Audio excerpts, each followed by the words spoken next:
Happy Monday, everybody. Thank you for tuning in again for another short story. Tonight we have a story entitled One Last Ride, written and narrated by me. If you enjoy the content I'm posting, if you like the stories, if you like the format, feel free to leave a like and a subscribe. Be sure to click that little notification bell so you get all the latest short stories and updates from me on the channel.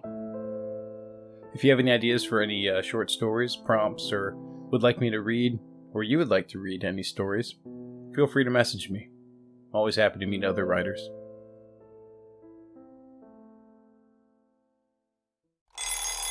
As that horrible noise screamed in my ear, I managed to pry my dry eyes open one more time.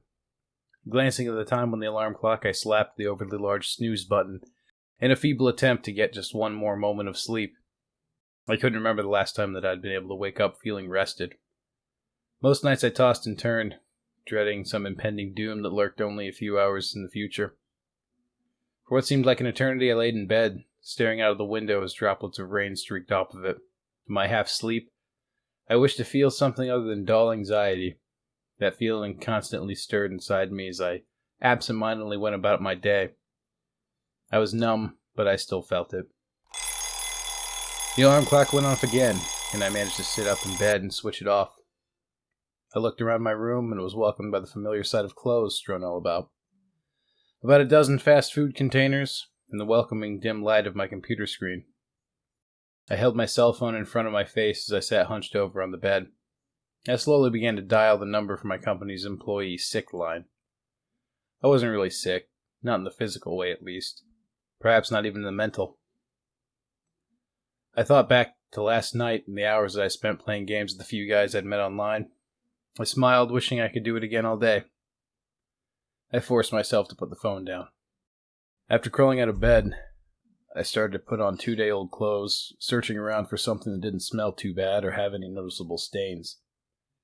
I found my tie under one of the many self-help books that my parents had gifted me. It was wrinkled and creased, but being my only tie that was not stained with something, it would have to do. I walked out of my room at 6:45 just like always.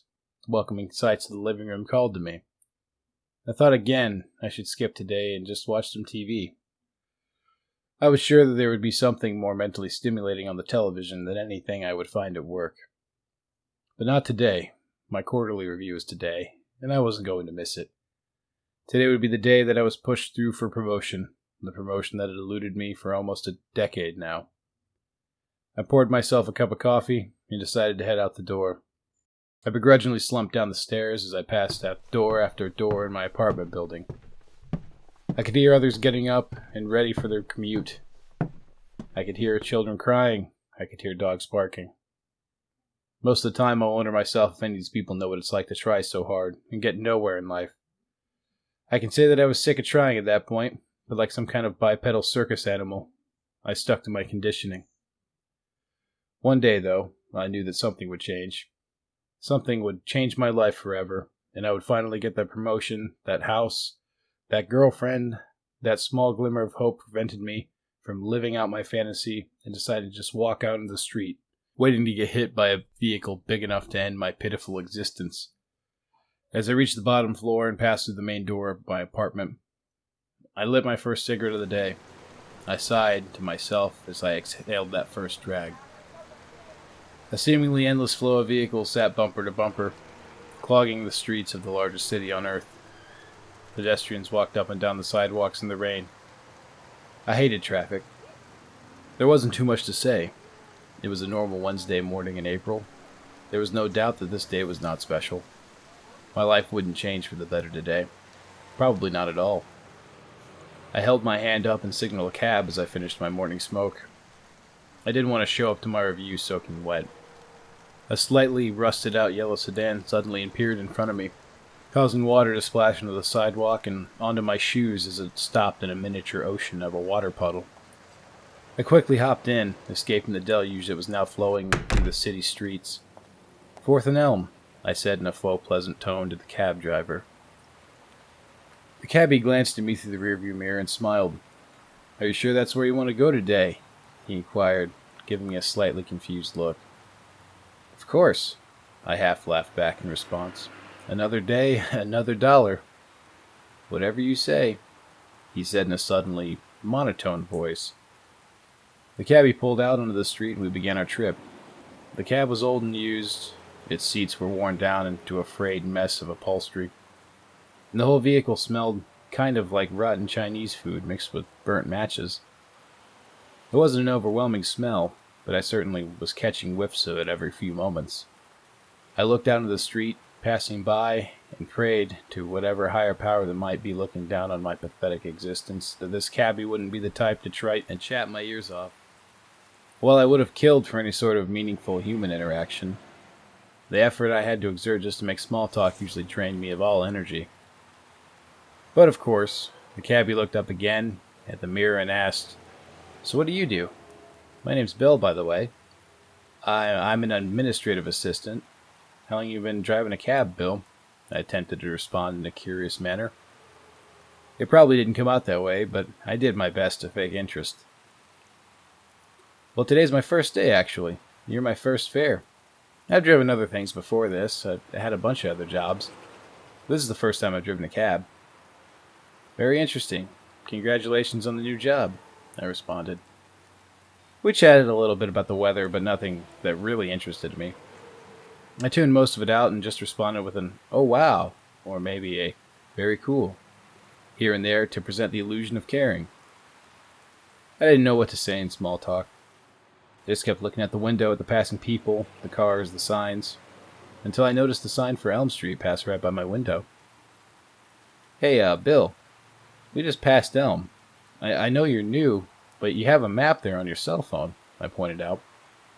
Most would be pretty mad that he was going to add another 5 blocks to my fare, but I just shook it off. "You know, you really wasted too much of your time at that dead-end job," Bill stated as the taxi stopped at a red light. My blood pressure was rising pretty quickly, and I responded, "What the hell does that have to do with anything?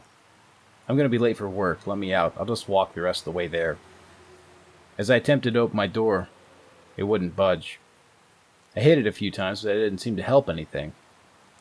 "Hey, Brian, calm down. And sorry, I don't let people off. You're no exception," Bill said as he took the cab through the green traffic light. The next few minutes of my life I don't recall.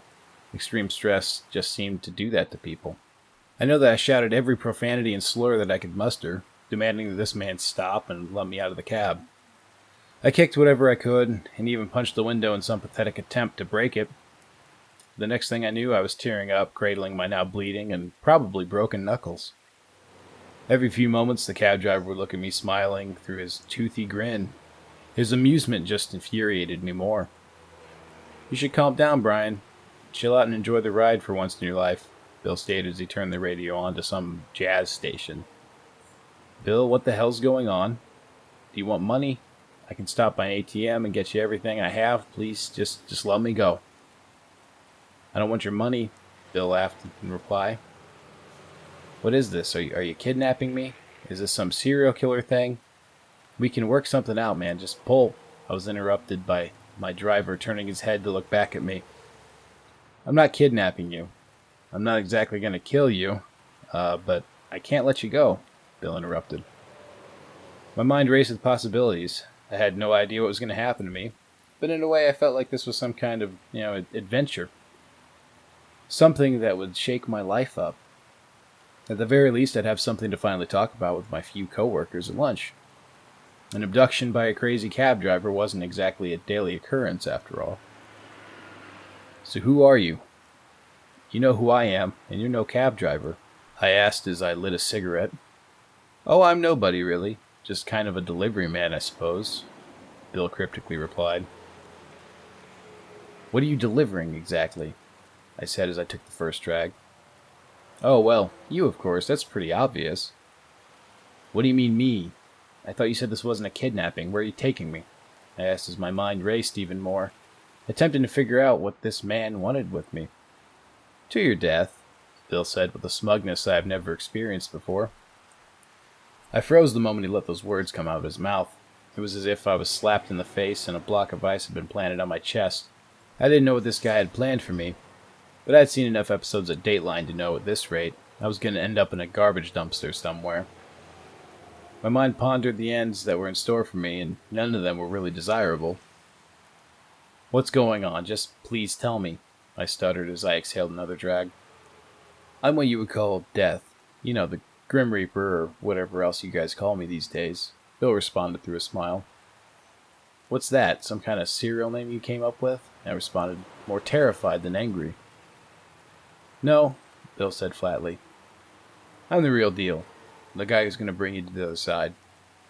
I laughed. Anyone would. There's nothing else to do in a situation like this. I knew the guy had to be off his medication or something, some crazed man who stole a cab and was in the depths of some psychotic break. I figured that I would play his game a little bit, maybe try to help him convince himself he's not actually the Grim Reaper. Maybe I could find some way for him to let me go. I didn't really have much of a choice at this point. So, Death, I said sarcastically. If you're really who you say you are, where am I going to die? And how exactly? Well, he responded as he took a deep breath. You're going to die sometime in the next 30 minutes at a preordained spot via car crash. I can't really tell you much. You know how it is. There was no way this guy was telling the truth, but it hit me hard for some reason. Okay, I muttered back. It's just hard to believe. I don't mean to disrespect or upset you, but are you sure that you're all right? Is there anyone that you could call when you're scared or lost? A doctor or a family member? Bill laughed. There's no one to call, man. You do what most people do. You think that some men from the mental hospital are going to come find you and take me away. Sorry, bud, but that's not what's going to happen. I'll convince you, though. Your name's Brian, you're 34 years old, you have no friends, you never tried at anything. You live in a small one-bedroom apartment alone, you smoke roughly 1 pack of cigarettes a day. In the past week, you've spent 56 playing some video games, specifically that one you and your online buddies call, League. Your social security number is 345331132. The password to your online bank account is BAX23G!34. I was taken aback. There was no way this guy could know any of that stuff about me. How? How can you possibly know that? I screamed in disbelief. He looked up again through the mirror and almost attempted to console me. I think you know. So I'm gonna die. Is that what you're saying? I'm gonna die today? I asked as I began to hyperventilate. Yeah, I'm sorry to say. I froze, not knowing what to say. I don't know why, but I accepted what he was telling me. I knew this was it. His tone, his words, or whatever it is, I'm not sure. But I knew that in the next little while I wouldn't be here anymore. I thought back on my life. Only now did I really care if I lived or died, and I chose the former of the two. Bill, come on, there's got to be something I can do or say. I'm sure you get this all the time, but I'll change, I'll do something different. I'll make any change, whatever it takes. Just tell me what to do, and I'll do it. For the love of God, please, I cried. I'm not ashamed to admit. I cried and begged for my pathetic life. As we pulled up to another stoplight, Bill turned and looked at me again. I could see in his eyes and his face he felt for me. He looked at me with a sad smile and said, Brian, you're going to die. I can't help it. If it makes you feel any better. He glanced at his watch. I think I can put it off for a little bit while you finish another smoke. I looked down at my cigarette between my fingers. There was nothing left but a charred butt. I had all but forgotten about it during this revelation. I dropped the butt onto the floor and lit a fresh cigarette. My last one ever. I tried to quit before, but this was the last one. I slumped my head against the window and watched the rain fall. It was the most beautiful thing I'd ever seen. The streets looked full of people I wanted to meet and things that I wanted to do. A simple conversation with a stranger didn't seem so bad anymore. I sat up and blew out a puff of smoke. What's next, Bill? What happens after I die? Do I get another chance? Is there a God? I solemnly asked. I can't tell you, man. That's the big punchline. Only you get it here. I just do what I'm told to do. I took another drag. I thought back to how I lived my life. There were only a few things that I enjoyed, most of them unproductive or self-destructive. I thought of a million more questions that I would want to ask before going. Only one really seemed important to me. Am I the worst? How many other people wasted their life like I did? Most do in some way or another, but you, oh you, he said with a subtle disgust. What? I asked as I blew out smoke. As I took another drag off the best cigarette I've ever had, he explained. You weren't meant for great things like all those self-help books told you. Truth be told, there really aren't great people. There are living people and dead people. No matter who you are, you're dead soon enough. Sounds cliche, but it's true. I'm not going to lie to you and say you could have changed the world. You couldn't have. But you could have changed a few lives. You could have even had a few kids. A few more people for me to meet someday, he laughed as I exhaled. He continued as I listened as I had never listened before. You're not a dumb guy. Not smart, but definitely not dumb. You know that you could have tried a little harder, but you were content. There was no real need. As I listened to the man speak, I looked out the window as I smoked. I laid my head back and closed my eyes. The music, the man's voice, the sound of the rain was strangely calming. Bill continued. Where do you think you went wrong? When I dropped out of college. It was just too hard and I wasn't dedicated enough, I responded in a half-honest way. But he saw right through the answer I thought that he wanted to hear. No, you went wrong back in middle school. Remember basketball? You got rid of sports. You were happy to quit. You learned then and there that it's fine to cut corners. It's fine to give up. That was the start of a life where not trying became the norm. Damn, I responded, astounded that he knew so much about me. I looked out the window again, smiling. I knew that my life was a waste. I didn't really know what was going to come next. Sure, I wish I tried harder. I wish that I took more chances. I also knew that no matter what I did, how I acted, or how I thought, someday this man was finding me. Maybe not in a cab, but maybe somewhere else. While it was a strangely comforting thought, it was dreadful at the same time. I watched the rain fall. After our short talk, there was only one more question that was on my mind. I accepted I was about to die, but I wanted to hang on to that last little bit of life I had left. I woke up wanting to die, and now, not an hour later, I would kill to live. I probably already know the answer to this one, but do I have time for another one? I don't want it to end just yet, I asked. Bill looked at me with a slow shake of the head and delivered the answer I already knew. He began to accelerate. I looked at my all now but smoked cigarette. I took the last drag off of it and exhaled slowly. There wasn't much I could do but enjoy what I had left. As the cab accelerated faster, I put out my last cigarette. Then I closed my eyes.